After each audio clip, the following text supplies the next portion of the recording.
So here we are in our walk through the book of Jasher. We are doing chapters 56 through 60. Again, the book of Jasher is referenced in Joshua 10 and 2 Samuel 1, although scholars do not believe that this is the book of Jasher referenced in Scripture. We are starting in chapter 56. We find out that Jacob dies at 147. He calls his sons for burial instructions, and he wants to be buried in a cave. They mourn his death for many days, 70 days. And many different people come from different regions, and they put Jacob on a bier, B-I-E-R, but it is pronounced beer.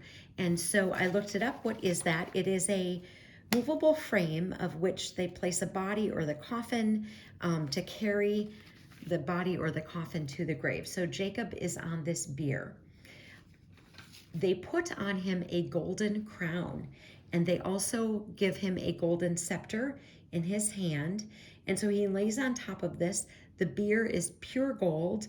It's inlaid with onyx and bdellium, and covering the bier, there's this golden thread and these hooks made of onyx and bdellium. So it's a very, very, very elaborate. 31 kings come to Canaan to weep for Jacob. Esau brings his family and they mourn. And of course, then, as in all families, there's a disagreement over the land being sold. So Esau and his nephews are going to fight. Jacob's descendants and Esau are going to fight. Esau's head gets cut off with a sword.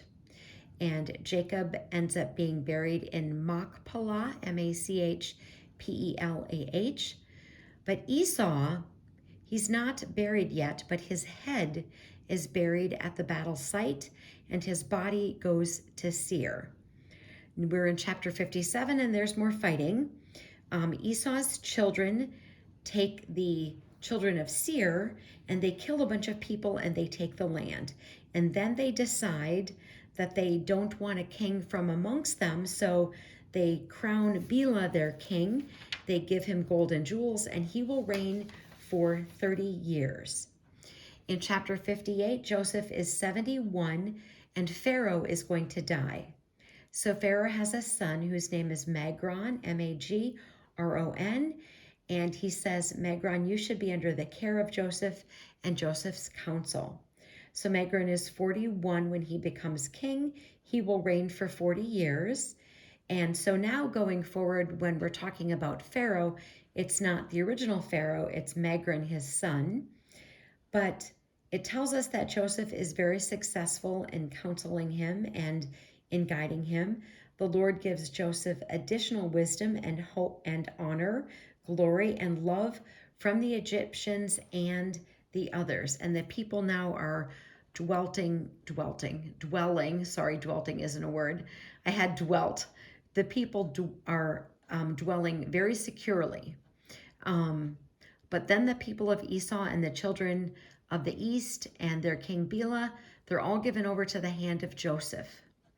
And King Bela dies, so they choose Jobab as the new king. He reigns 10 years. He dies, then choose him as the king for 20 years. Chapter 59 is starting with genealogy. We find out that Joseph reigned over Egypt for 80 years. He dies at 110. They put him in a coffin, and the coffin is filled with spices, and he's buried by the river. We see that Esau's grandson now in chapter 60, he goes to Africa, and he tries to get King Aegeus, A-N-G-E-A-S, to fight with the sons of Jacob. And you're thinking, just give it a rest. This King Aegeus says no, and he picks this wife, Jania. But there's another king that wants her, so there's fighting over that, and Aegeus ends up getting Jania. When we start next time, we'll be in chapter 61 of our walk through the book of Jasher. Armor up, we ride at dawn. May God bless you as always. Have a great day.